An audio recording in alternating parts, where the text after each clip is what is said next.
పొందుకోవాలని ఆశపడుతున్నారు? ఎంతమంది పొందుకోవాలని ఆశపడుతున్నారు? తప్పనిసరిగా దేవుని ఆత్మాభిషేకాన్ని పొందాల్సిందే. రక్షణ ఎంత అవసరమో ఆ రక్షణలో మనము రూపాంతరం చెందడానికి దేవుని యొక్క ఆత్మ అంత అవసరం. హల్లెలూయా. దేవుని ఆత్మ లేకుండా మనము మన ప్రభు అయిన యేసయ్యలాగా మార్చబడడం అనేది జరగనే జరగదు. కాబట్టి ప్రతి ఒక్కరూ రక్షించబడాలి. ప్రతి ఒక్కరూ పరిశుద్ధాత్మ అభిషేకాన్ని పొందుకొని పరిశుద్ధాత్మ నడిపించిన ప్రకారము నడవాలి. అప్పుడే మనము మన ప్రభు అయిన యేసయ్యలాగా మారిపోతాం. అప్పుడే యేసయ్యతో కూడా పరలోకంలో ఉండడానికి సాధ్యమవుతుంది. లేకపోతే నరకంలోకి త్రోసివేయబడాల్సి వస్తుంది. ఆ దుస్థితి రాకూడదని పరలోకం నుంచి మన ప్రభు లోకానికి వచ్చింది. హల్లెలూయా. కొన్ని లేఖన భాగాలు మీకు జ్ఞాపకం చేస్తాను. ఎఫెసీయులకు రాసిన పత్రిక 4వ అధ్యాయము 22 నుంచి 24 వరకు. కావున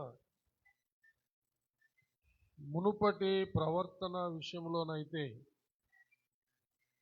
మోసకరమైన దురాశల వలన చెడిపోవు మీ ప్రాచీన స్వభావమును వదులుకొని మీ చిత్తవృత్తి యందు నూతన పరచబడిన వారై నీతియు యథార్థమైన భక్తియు గలవారై దేవుని పోలికగా సృష్టించబడిన నవీన స్వభావమును ధరించుకొనవలెను. హల్లెలూయా.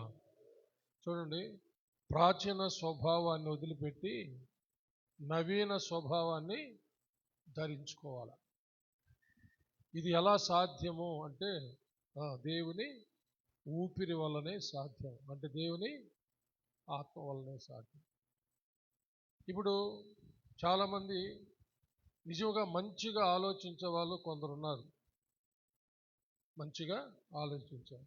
ఏంటంటే కొన్ని దురలవాట్లు మానాలనుకున్నా మానలేకపోతున్నానే అని నిజంగా ఆలోచించే వాళ్ళు కొందరున్నారు. అంటే వాళ్ళు మానే శక్తి వాళ్ళకి వస్తే మానేయాలని వాళ్ళ యొక్క కోరిక. నేను చెప్పింది ఎంతమందికి అర్థమైంది? కనీసము అలాంటి ఆలోచన అయినా ఉండాలి కదా. జీతం వచ్చేస్తుంది, తాగేస్తున్నాను, డబ్బు చేతికి వస్తుందనే వ్యభిచారానికి వెళ్ళిపోతున్నాను. అయ్యో ఇది ఎట్లా, ఇది నేను ఇట్లా అయిపోతే ఎలా, నేను మారిపోవాలి కదా, నేను మారలేకపోతున్నానని నేను నిజంగా దైవ చిత్తానుసారమైన ఒక దుఃఖం గనక నీకుంటే దేవుడు నీకు మారు మనసు కలుగజేస్తాడు. దైవ చిత్తానుసారమైన దుఃఖము మారు మనసును కలుగజేస్తుంది. అలా కాకుండా నంగి నంగి ఏడుపులు ఏడుస్తా మారిపోవాలనుకుంటున్నాను, మారలేకపోతున్నాను, ప్రార్థన చేయి నా కోసం. ఇట్టిదే దొంగలు కొంతమంది, ఇట్టిదే సంవత్సరాలు చెప్తా ఉంటారు అనమాట. మానేస్తా మానాలనుకుంటా, మానలేకపోతే ప్రార్థన చేయి, బలహీనుడిని. అలాగే స్త్రీలు కూడా ఏం తక్కువగా లేరు ఈ రోజుల్లో. స్త్రీలు కూడా అలాగనే, యవనస్తులు కూడా అలాగనే. అయితే దీంట్లో నుంచి విడుదల లేదా అంటే ఉంది.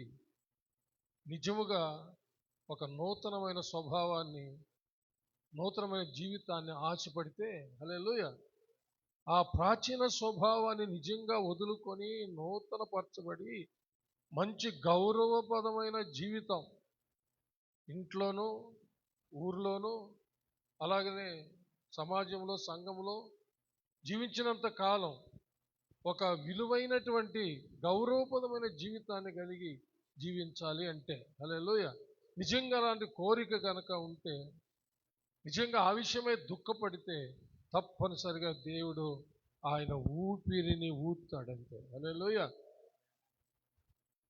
ఆయన ఊపిరి నీ మీద ఊతాడు అనగా ఆయన ఆత్మను ఊదుతాడు.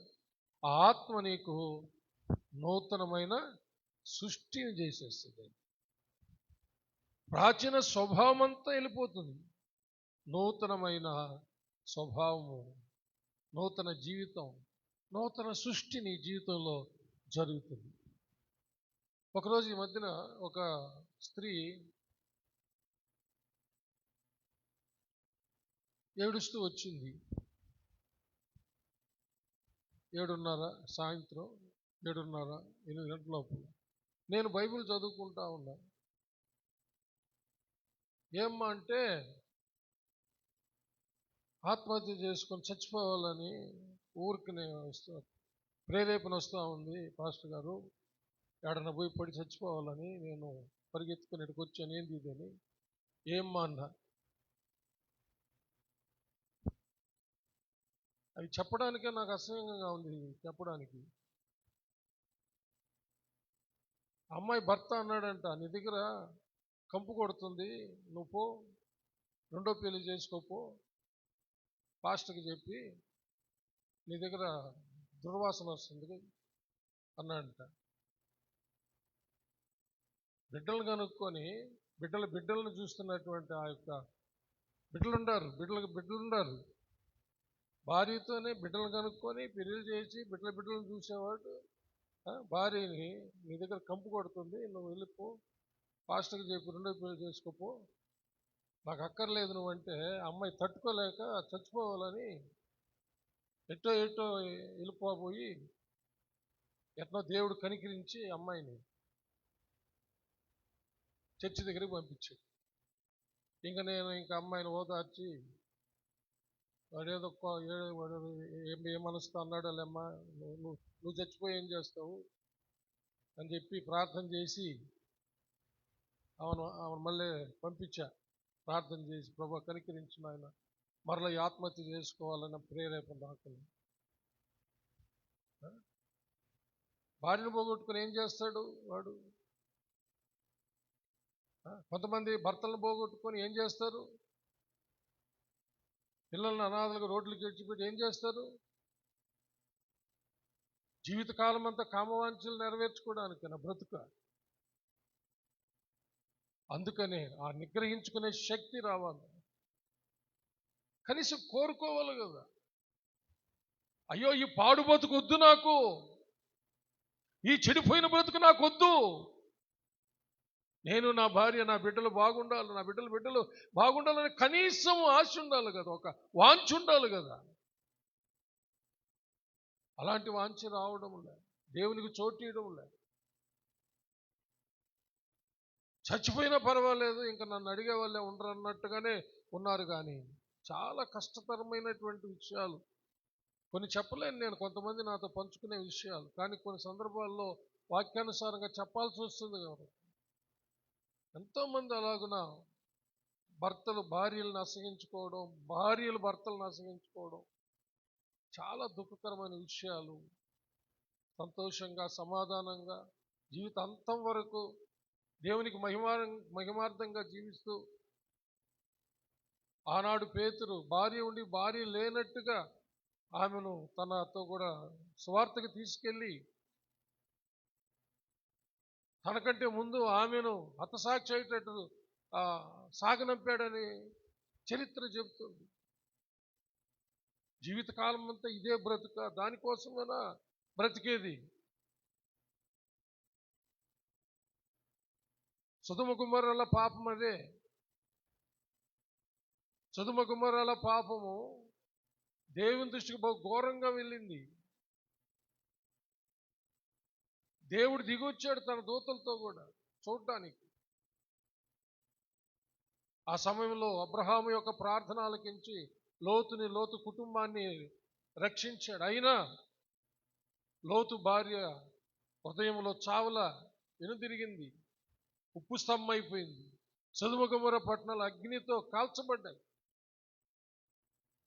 ఇప్పటికి కూడా అక్కడ గడ్డి పూసలేదన్నమాట, అట్టే నిలిచిపోయింది. సొదొమ గొమొర్రాలు సాక్షిగా ఉన్నాయి, ఉప్పు స్తంభం అలాగనే ఉంది సాక్షిగా.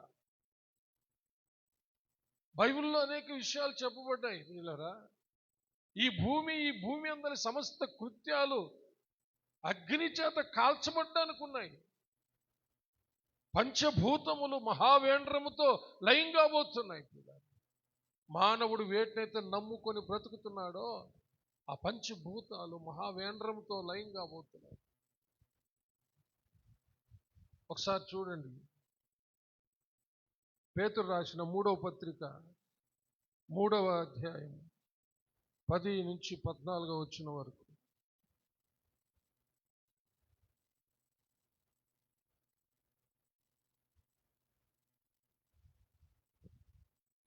అయితే ప్రభు దినము దొంగ వచ్చినట్లు వచ్చును. తీసారా? 219వ పేజీ, కొత్త నిబంధన పుస్తకంలో 219వ పేజీ. బైబిల్ ఉన్న వాళ్ళంతా చూడండి. అయితే ప్రభు దినము దొంగ వచ్చినట్లు వచ్చును. ఆ దినమున ఆకాశములు మహాధ్వనితో గతించిపోవును, పంచభూతములు మిక్కటమైన వేండ్రముతో లయమైపోవును, భూమియు దాని మీదనున్న కృత్యములను కాలిపోవును. ఇవన్నీ ఇట్లు లయమైపోవును గనుక ఆకాశములు రవులుకొని లయమైపోవునట్టు, పంచభూతములు మహావేంద్రముతో కరిగిపోవునట్టు దేవుని దినపు రాకడ కొరకు కనిపెట్టుచు దానిని ఆశతో అపేక్షించుచు మీరు పరిశుద్ధమైన ప్రవర్తనతోనూ భక్తితోనూ ఎంతో జాగ్రత్త గలవారై ఉండవలెను. చప్పలు కొడి దేవుని మహిమ. ఇలా బైబిల్లో ఉన్న ప్రతిదీ నెరవేరింది ఇప్పటి వరకు. బైబిల్లో ఏమైతే రాయబడిందో, ఏ విషయాలు రాయబడ్డాయో, ఏ ప్రవచనాలు అయితే రాయబడ్డాయో అన్నీ నెరవేరిపోతూ ఉన్నాయి. జరగబోయేవి కూడా నెరవేరుతాయి. ఆకాశములు రవులుకోబోతున్నాయి, అగ్ని, పంచభూతాలు రవులుకోబోతున్నాయి. మానవుడు నమ్ముకున్నది ఈ పంచభూతాలనే: భూమి, ఆకాశము, నీరు, అగ్ని, వాయువు. ఇవి పంచభూతాలంటే. భూమి, ఆకాశము, నీళ్లు, ఆవిరి, అగ్ని. వీటిని నమ్ముకొని బతుకుతున్నాడు మానవుడు. అయితే ఈ పంచభూతాలన్నీ మహావేంద్రంతో లయమైపోబోతున్నాయి, కరిగిపోబోతున్నాయి. ఆ దినము రాకముందు ప్రభు నీ కోసం నా కోసము ఎవరికి తెలియని దినమున, ఎవరికి తెలియని గడిలో దొంగొచ్చినట్టుగా ఈ లోకానికి ఎవరికి తెలియకుండా తన సంఘానికి మాత్రమే తెలిసేటట్టు మధ్యాకాశానికి వస్తుంది. చప్పలు కొడి దేని వైపు. సిద్ధపడిన సంఘం కొరకే మధ్యాకాశానికి వస్తుంది. ఈ లోకానికి తెలియకుండా వస్తుంది. తన సంఘానికి మాత్రమే తెలుస్తుంది. అదే ఆర్భాటముతోనూ తెస్సలోనికీయులకు రాసినటువంటి మొదటి పత్రిక 4వ అధ్యాయం 13వ వచనం నుండి, సహోదరులారా, 4 నుంచి చదవము డైరెక్ట్గా. ఆర్భాటముతోనూ ప్రధాన దూత శబ్దముతోనూ దేవుని బోరతోనూ పరలోకము నుండి ప్రభు దిగి వచ్చును. క్రీస్తునందుండి మృతులైన వారు మొదట లేతురు. ఆ మీదట సజీవులమై నిలిచియుండు మనము వారితో కూడా ఏకముగా ప్రభువును ఎదుర్కొనుటకు ఆకాశ మండలమునకు మేఘముల మీద కొనిపోబడుదుము. కాగా మనము సదాకాలం ప్రభుతో కూడా ఉందుము. కాబట్టి మీరు ఈ మాటల చేత ఒకరినొకరు ఆదరించుకోండి. హల్లెలూయా. ఈ ధన్యత కొరకే ఈ సిద్ధపాటు అంతా, మనం ఈ భాగ్యం కొరకే ఈ సిద్ధపాటు అంతా. ప్రియులారా,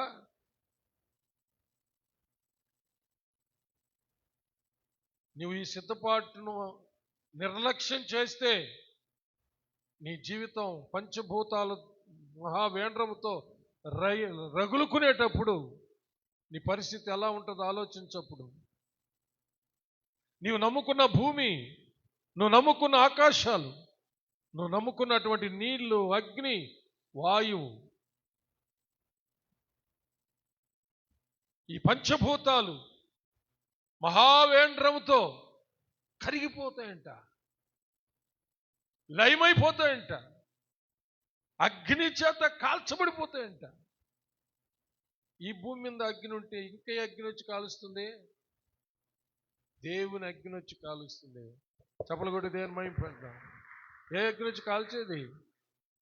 ఈ భూమి మీద అగ్నిని నమ్ముకో ఉన్నారు కదా, భూమిని, ఆకాశాన్ని, నీళ్లు, అగ్ని, ఆవిరిని నమ్ముకున్నారు కదా. మరి ఈ అగ్ని అనేకులను నాశనం చేస్తుంటే ఇంకే అగ్ని? దేవుడు ఆకాశంలో నుండి సొదొమ గొమొర్రా పట్టణాల మీద కుమ్మరించిన అగ్ని. హల్లెలూయా. దేవుని అగ్ని. హల్లెలూయా. చప్పలు కొట్టి దేవుని మహిమపడతాం. ప్రియులారా, దైవ భయము కలగడానికి ఇవి రాయబడ్డాయి. పిరికి వాళ్ళం కాడానికి కాదు రాసింది. దైవ భయము కలిగి, దేవుని యందలి భక్తి కలిగి, పరిశుద్ధ జీవితం జీవించడానికి రాయబడ్డాయి అన్నమాట. ఆ ఎత్తబడే సంఘంలో మనం ఉండడానికి రాయబడ్డాయి. అందుకని అంటున్నాడు కదా, ఇప్పుడు మనం చదివిన పేతురు పత్రికలో ఎంత చక్కగా పేతురు గారు ఆ మాటలు రాశారో చూడండి. కాబట్టి ఏమంటున్నాడు? ఇవన్నీ ఇట్లు లయమైపోవును గనుక 11, 12 కలిసి ఉన్నాయి చూడండి. ఆకాశములు రవులు కొని లయమైపోవునట్టు, పంచభూతములు మహావేండంతో కరిగిపోవునట్టు దేవుని దినపు రాకడ కొరకు కనిపెట్టుచు.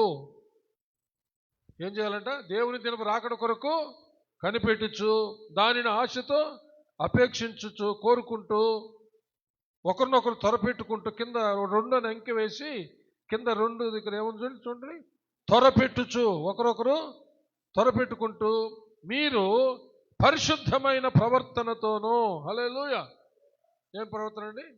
పరిశుద్ధమైన ప్రవర్తనతోనూ భక్తితోనూ ఎంతో జాగ్రత్త గలవారై ఉండవలెను.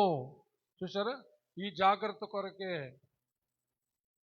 మనము ఆ యొక్క నిరీక్షణ కలిగి ఉండడానికే, భక్తి కలిగి ఉండడానికే, పవిత్రత కలిగి ఉండడానికే, ఒకరినొకరు పురికొల్పుకోవడానికి, త్వరపెట్టుకోవడానికే రాయబడ్డాయి. అంతేగాని భయముతో పిరికి వాళ్ళైపోయి మనం కుంగిపోవడానికి కాదు. ప్రియులారా, మన ప్రభు రాబోతున్నాడు. హల్లెలూయా. మన నిరీక్షణకు ఆస్పదమైనటువంటి మన రాజు రాబోతున్నాడు. హల్లెలూయా. మన ప్రియుడు రాబోతున్నాడు. హల్లెలూయా. మనం ఎదురు చూస్తున్న ప్రియుణ్ణి ఎదుర్కోవడానికి పోబోతున్నాం. హల్లెలూయా అనే ఆశ చిగురించటానికి, నిరీక్షణ కలిగి జీవించటానికి, ఆ మహాపరిశుద్ధుడైన దేవుని యొక్క పరిశుద్ధుడైనటువంటి కుమారుణ్ణి ఎదుర్కోవడానికి అవసరమైన పరిశుద్ధత కలిగి జీవించటానికి, భక్తి కలిగి జీవించటానికి, పిల్లరా ఎల్లప్పుడూ మెలకువ కలిగి ప్రార్థించడానికి, ఆ విషయమై జాగ్రత్త కలిగి ఉండడానికి ఈ విషయాలు బోధించబడుతూ ఉన్నాయి. జాగ్రత్త. అజాగ్రత్తగా జీవిస్తావేమో నువ్వు విడవబడతావు. విడవబడుట బహు ఘోరం. కాబట్టి ఎప్పుడైనా సరే ప్రభు రావచ్చు. అక్కడ దొంగవలే అని ఎందుకు రాశారంటే, మనకు చెప్పిరాడు కదా దొంగ, మనకు తెలియని సమయంలో వస్తాడు అని చెప్పడానికి యేసు ప్రభు దొంగవలే వస్తాడని రాయబడింది. అంతే. ఎవరి కోసం అంటే ఆయన బిడ్డల కోసం, చిత్తపడిన సంఘం కోసం. హల్లెలూయా.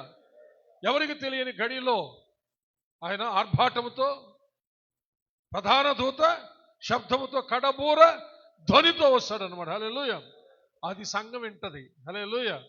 ప్రధాన దూత శబ్దం సంఘం వింటది. హల్లెలూయా.